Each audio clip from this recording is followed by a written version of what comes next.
Speaker, DG RAB একজন additional IG, তার পাসপোর্টে লেখা প্রাইভেট সার্ভিস।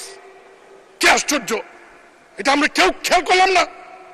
মানুষ স্পিকার শুধু তাই নয়, আইজি, তিনি আইজি থাকা অবস্থায় তার সেই সবুজ পাসপোর্ট, এবং তিনি বিভিন্ন সময় দেশে গেছেন, বিদেশে সবুজ পাসপোর্ট দিয়ে।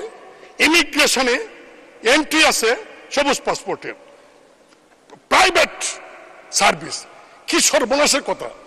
মানুষ স্পিকার, সারা দেশে মানে একটা বিষয়। আমরা জানি এই আওয়ামী লীগ সরকার একজন প্রতিমন্ত্রী ছিলেন, তার রেড পাসপোর্ট ছিল এবং সবুজ পাসপোর্ট ছিল। সবুজ পাসপোর্ট দিয়ে সিঙ্গাপুর যাওয়ার কারণে মাননীয় প্রধানমন্ত্রী সেদিন তাকে মন্ত্রী পরিষদ থেকে বাদ দিয়েছিলেন। আর এই ব্যক্তি আইজি, একটা ডিসিপ্লিনারি ফোর্সের চিফ।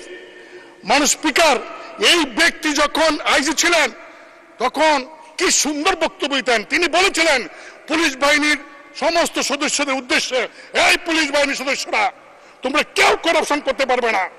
আমি আইজি, আমার নাম বেনজির, আমি দুর্নীতির বিরুদ্ধে জিরো টলারেন্স।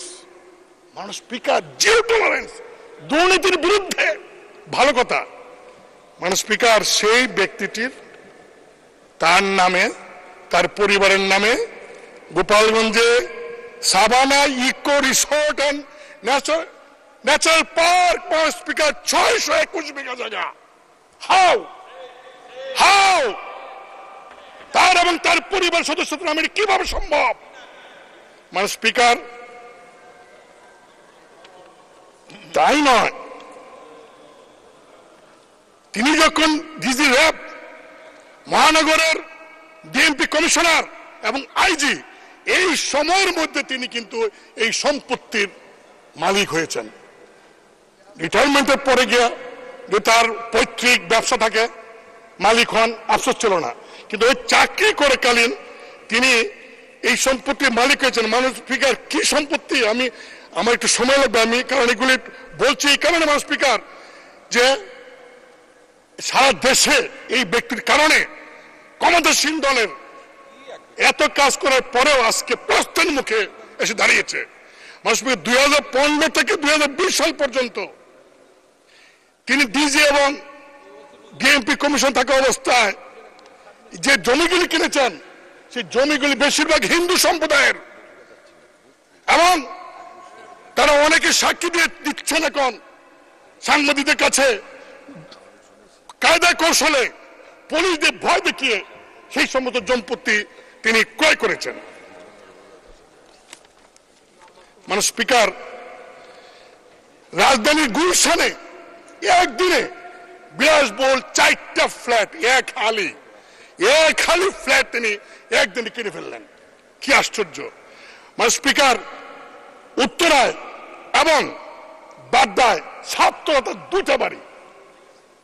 বাওয়াল রিসোর্ট, যে রিসোর্টে অভিযোগ প্রায় 30-40 বিঘা জায়গা বনের, এবং সেই বন বিভাগ থেকে এখন বলা হচ্ছে তাদের জায়গা দখল করে বাওয়াল রিসোর্ট করা হয়েছে। সেটারও আমরা জানতে পারলাম 25% শেয়ারের মালিক তিনি। মানুষ স্পিকার, একটি শিশুর বিন্দু, steel industries limited, ST Peter's school of London limited, 19টি কোম্পানির শেয়ার, 30 লাখ টাকার সঞ্চয়পত্র, 33টি ব্যাংক হিসাব। মানুষ স্পিকার, শুধু তাই নয়,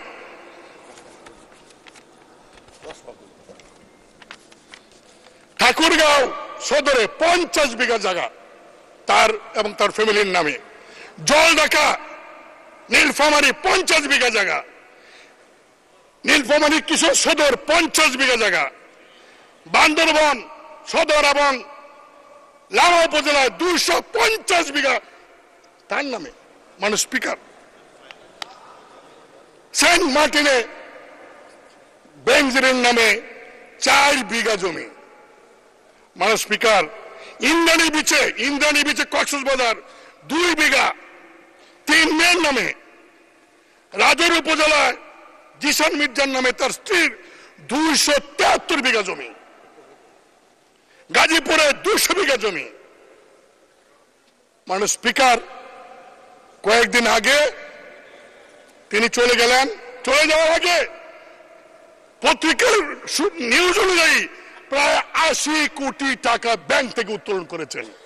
মানে স্পিকার, আমি একটু বলতে চাই, আমাদের মাননীয় স্বরাষ্ট্রমন্ত্রীর মধ্যে খুব ভদ্র মানুষ, অত্যন্ত ভালো মানুষ, খুবই ভালো মানুষ। তিনি বলেছেন সাংবাদিকদেরকে যে এই যে বেনজির তার পরিবার সহ বিদেশে গেলেন তিনি জানেন না। মানে স্পিকার, খুব কষ্ট পেলাম। তিনি জানবেন না কেন? হ্যাঁ, যেতে পারে, যেহেতু বেনজির সাহেবের কোনো নিষেধাজ্ঞা নাই, যেতে পারেন। জানবেন না কেন? কারণ তিনি তো এয়ারপোর্টে ইমিগ্রেশন হয়ে গেছেন। ইমিগ্রেশনে তো কোনো ভিআইপি, আর তখন সারা দেশে আলোচিত বেনজির, তিনি ইমিগ্রেশন দিয়ে গেছেন, আর ইমিগ্রেশন ডিপার্টমেন্ট তার মন্ত্রণালয়কে জানায় নাই, সরকারকে জানায় নাই। যদি না জেনে থাকে তাহলে ইমিগ্রেশনের সমস্ত কনসার্ন কর্মচারীকে সাসপেন্ড করা উচিত। মানে স্পিকার, অনেকে বলছেন সরকারের লোকেরা যে ওই তার বিরুদ্ধে তো ওয়ারেন্ট নাই। 24 এপ্রিল থেকে মানে স্পিকার দুদক তার বিরুদ্ধে টিম করে বিভিন্ন তথ্য চাইতেছে। সারা দেশে মানুষ জানে একজন রাজনৈতিক নেতা চিকিৎসার জন্য বিদেশ যাবেন, তাকে আপনারা এয়ারপোর্ট আটকে দেন, 2 ঘন্টা বসে রাখতে পারেন। আর এরকম একজন ভিআইপি যিনি সারা বাংলাদেশের মানে কিনার কোনো বাকি রাখেন নাই, তিনি চলে যাবেন দেশের বাইরে, আর সরকার জানবে না, হতে পারে না। মানে স্পিকার, বাংলাদেশ ব্যাংক এবং ব্যাংকগুলি এই টাকা উত্তোলন করলো, একটা চেক দিয়ে পাঠাইলে ব্যাংকে 10 লাখ 20 লাখ টাকা 7 দিনের নোটিশ থাকে। 70-80 কোটি টাকা তিনি কিভাবে উত্তোলন করলেন আমি জানি না। মানে স্পিকার, সরকার এত বাহিনী, সরকার এত এজেন্সি আছে, তারা কি খবর রাখেন? তারা কেন সরকারকে এইগুলি জানান না? মানে স্পিকার, 2 টন গম যদি বিক্রি করে ইউনিয়নের মেম্বার, তার বিরুদ্ধে মামলা হয়ে যায়। একজন এমপি এলাকায় কাবিকার কাকে কি দিল সেটা পত্রিকা ফলাও হয়ে যায়, হ্যাঁ, মামলা হয়। আর কৃষকের 50,000 লোনের জন্য অ্যারেস্ট করা হয়। আর মানে স্পিকার, এই লোকটি মানে এরকম অবস্থা, এত কোটি কোটি টাকা, এত সম্পত্তি কিভাবে সম্ভব হলো? কেন সরকার দেখলেন না? মানে স্পিকার, যতই বলেন সরকারের কোন দায় দায়িত্ব নাই, এই কথা বললে দেশবাসী মানবে না। কারণ এই ব্যক্তি তো এই সরকারের আমলে প্রমোশন পেয়েছে, পোস্টিং পেয়েছে, এবং এই সরকার আমলে চাকরি থাকা অবস্থায় এই সমস্ত সম্পত্তি সে ক্রয় করেছে এবং দুর্নীতি করেছে। আর সে বলে দুর্নীতির বিরুদ্ধে জিরো টলারেন্স। মানে স্পিকার, আমি শুধু এটুকু বলবো যে এই বিষয়টাকে গুরুত্ব দিয়ে যদি সরকার ব্যবস্থা না নেন, দুদক তদন্ত করছে, তদন্ত বছরের পর বছর যদি চলে, এই তদন্ত যদি শেষ না হয় এবং কোর্টে গিয়ে বিচার না হয়, মানে স্পিকার, তাহলে দেখা যাবে আরো যারা আছে বেনজির, তারা আস্কারা পাবে। এবং মানে স্পিকার, আমি আপনার মাধ্যমে দাবি করব, যত সরকারি আমলা আছে, এই এমপি যারা আছে, যারা পলিটিক্যাল পার্টির নেতারা আছে, তাদের সবার হিসাব আপনি নেন। সরকার সবার হিসাব নেন, আমি আমার হিসাব 1 ঘন্টার মধ্যে দিব। আমার কি আছে, আমাদের কি আছে? মানে স্পিকার, এই যে বিভিন্ন এলাকায় বাড়ি হচ্ছে, গাড়ি হচ্ছে, গাড়ি, আমরা টাকা পাই না বাজেটে, আমরা ইনকাম ট্যাক্স ধরতে পারি না। অথচ এই রিসোর্ট, এই যে লাক্সারিয়াস লাইফ লিড করে একজন বাড়ির মধ্যে বিদেশি ফিটিংস লাগায়, এগুলি কেন অর্থ মন্ত্রণালয় দেখেন না, দেখে এই ট্যাক্সের ব্যবস্থা করেন না? তাহলে টাকার অভাব হয় না। মানে স্পিকার, আমি শেষে একটা কথা বলে শেষ করব। আজকে এই একজন সরকারি কর্মচারীর এত বড় দুর্নীতি কারণে এইটাই প্রমাণ হয়েছে যে সব সম্ভবের দেশ বাংলাদেশ। ধন্যবাদ মানুষ।